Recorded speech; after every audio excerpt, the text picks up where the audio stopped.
सुप्रभातम विद्यार्थियों। आज हम अपनी पाठ्यपुस्तक रुचिरा के 10वां पाठ है विश्व बंधुत्वम की तृतीय अनुवृत्ति के अंतर्गत आपकी पाठ्यपुस्तक में दिए गए अभ्यास प्रश्नों को हल करने जा रहे हैं। पहला प्रश्न है उच्चारणम कुरुत।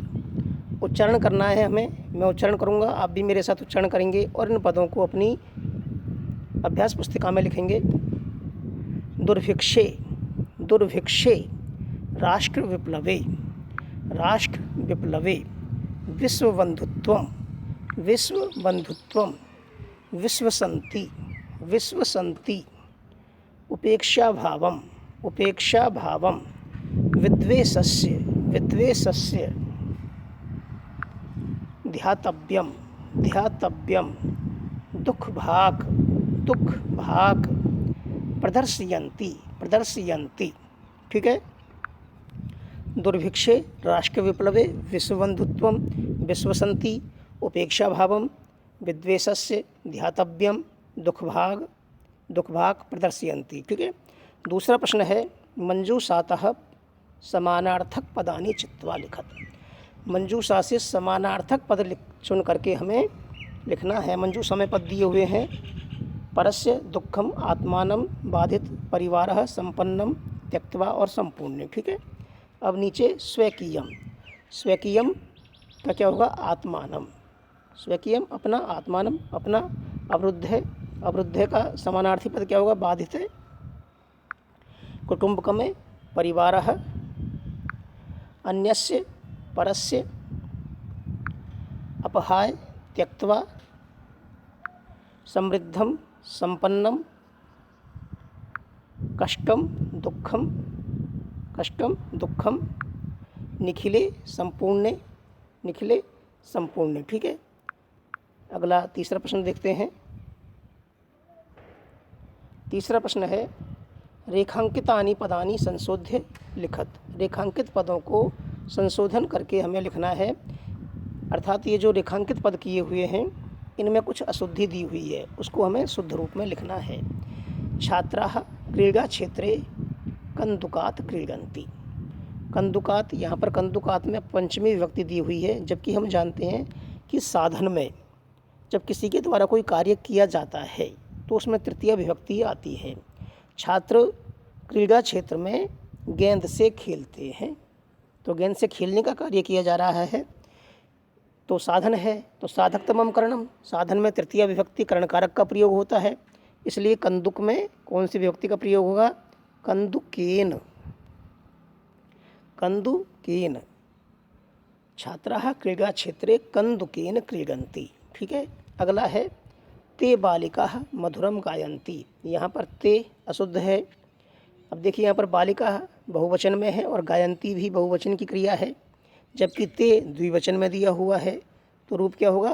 ताः, ताः बालिकाः मधुरम गायन्ति। ठीक है। अगला है अहम पुस्तकालयेन पुस्तकानि आनयामि। यहाँ पर पुस्तकालयेन अर्थ यदि हम करते हैं तो होता है कि मैं पुस्तकालय से पुस्तक लाता हूँ, लेकिन पुस्तकालय से पुस्तकें पृथक होने के अर्थ में, आने के अर्थ में, लाने के अर्थ में है, जबकि तृतीय विभक्ति का प्रयोग हम साधन के रूप में करते हैं। पृथक होने के अर्थ में हम कौन सी विभक्ति का प्रयोग करते हैं? पंचमी विभक्ति का। तो पुस्तकालयन की जगह क्या होगा? पुस्तकालयात। अहम पुस्तकालयात, मैं पुस्तकालय से, अहम पुस्तकालयात पुस्तकानि आनयामि, अहम पुस्तकालयात पुस्तकानि आनयामि। ठीक है। अगला है त्वम किम नाम। त्वम किम नाम, त्वम प्रथमा व्यक्ति का रूप दिया हुआ है, जबकि क्या आएगा? तव किम नाम, तुम्हारा क्या नाम है। ठीक है। अगला है गुरुम नमः। गुरुम नमः, नमः के योग में चतुर्थी विभक्ति का प्रयोग होता है, इसलिए गुरु में कौन सी विभक्ति आएगी? गुरुवे नमः, गुरुवे नमः। ठीक है। अगला चौथा प्रश्न है मंजूषातः विलोम पदानि चित्वा लिखत। मंजूषा से विलोम पद चुन करके हमें लिखना है। अधुना मित्रताया लघुचेतसां गृहीत्वा दुःखिने दानवा। शत्रुताया का विलोम क्या होगा? मित्रताया। पुरा का अधुना, मानवा का दानवा, उदारचरितानां लघुचेतसां, सुखिने दुःखिने। सुखिने का विलोम क्या हो गया? दुःखिने, अपहाय, गृहीत्वा।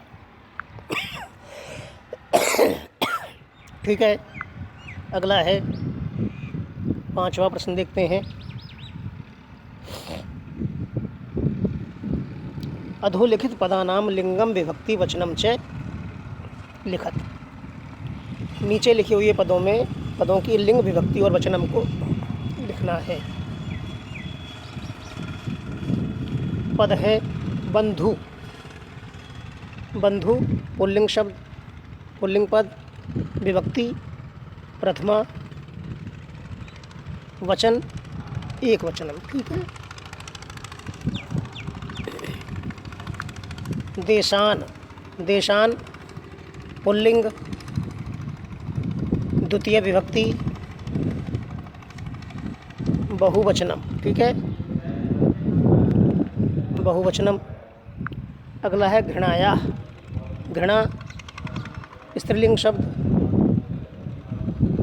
विभक्ति है इसमें पंचमी और षष्ठी दोनों ही विभक्ति रूप हैं। पंचमी भी है और षष्ठी भी है। ठीक है, घृणाया में पंचमी और षष्ठी दोनों ही है। वचन है एक वचन। ठीक है, घृणाया का वचन कौन सा है? एक वचन। अगला है कुटुंबकम। कुटुंबकम नपुंसकलिंग है। नपुंसकलिंग, विभक्ति हो गई आपकी प्रथमा, वचन है एक वचनम। ठीक है, अगला है रक्षायाम। रक्षा स्त्रीलिंग पद है, स्त्रीलिंग शब्द है, विभक्ति हो गई आपके सप्तमी और एक वचनम।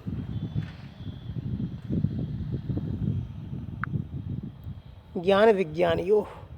ज्ञान विज्ञानियों नपुंसकलिंग है, इसमें षष्ठी और सप्तमी दोनों विभक्ति है। षष्ठी भी है और सप्तमी भी है, दोनों में यही रूप चलता है, द्विवचन। ठीक है, द्विवचनम इसमें होगा।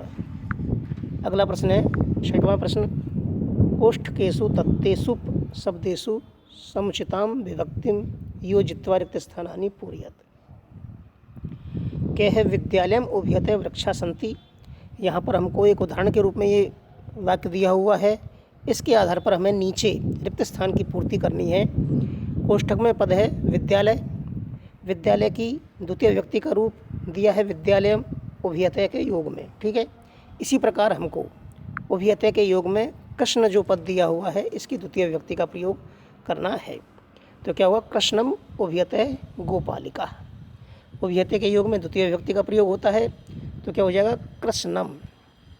कृष्णम उभयता गोपालिका। ठीक है, अगला है ग्रामम परितः गोचारण भूमि। परितः के योग में द्वितीय विभक्ति का प्रयोग होता है। ग्राम की द्वितीय विभक्ति हुई ग्रामम। इसी प्रकार मंदिर क्या हो जाएगा? मंदिरम परितः भक्ता। मंदिर की द्वितीय विभक्ति का रूप क्या होगा? मंदिरम। मंदिरम परितः भक्ता। ठीक है, 6वें का ये अगला प्रश्न है। अगला और गह सूर्याय नमः। नमः के योग में चतुर्थी विभक्ति का प्रयोग। सूर्य की चतुर्थी विभक्ति है सूर्याय।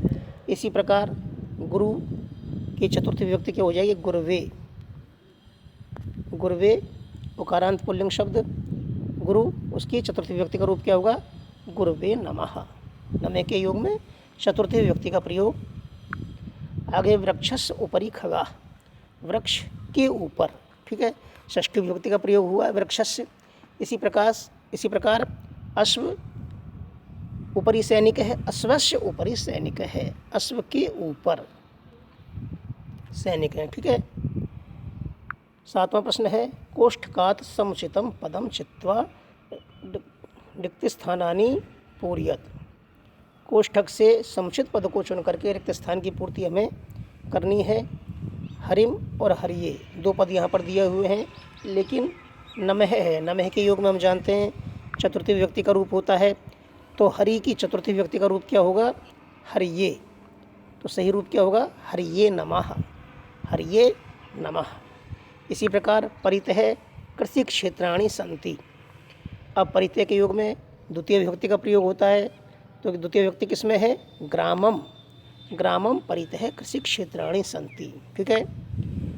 फिर दोबारा नमः अम्बाया अम्बायै। अब देखिए अम्बा आकारांत स्त्रीलिंग शब्द है। अब नमः के योग में चतुर्थी विभक्ति का प्रयोग होता है। तो अम्बा आकारांत स्त्रीलिंग की चतुर्थी विभक्ति का एक वचन क्या होगा? अम्बायै, अम्बायै नमः, अम्बायै नमः। आगे रिक्त स्थान उपरि अभिनेता अभिनयम करोति। मंचस्य मंचम। तो उपरि मंच के ऊपर मंचस्य का प्रयोग होगा षष्ठी विभक्ति, मंचस्य उपरि अभिनेता अभिनयम करोति। ठीक है। आगे उभयतः पुत्रौ स्तः। उभयते के योग में द्वितीय विभक्ति का प्रयोग होता है। तो पितरम पितु दोनों में से द्वितीय विभक्ति किसमें? पितरम में। पितरम उभयतः पुत्रौ स्तः, पितरम उभयतः पुत्रौ स्तः। ठीक है। इस प्रकार यह आपका अभ्यास कार्य संपूर्ण होता है। आप सभी स्वस्थ रहें और सुखी रहें। धन्यवाद।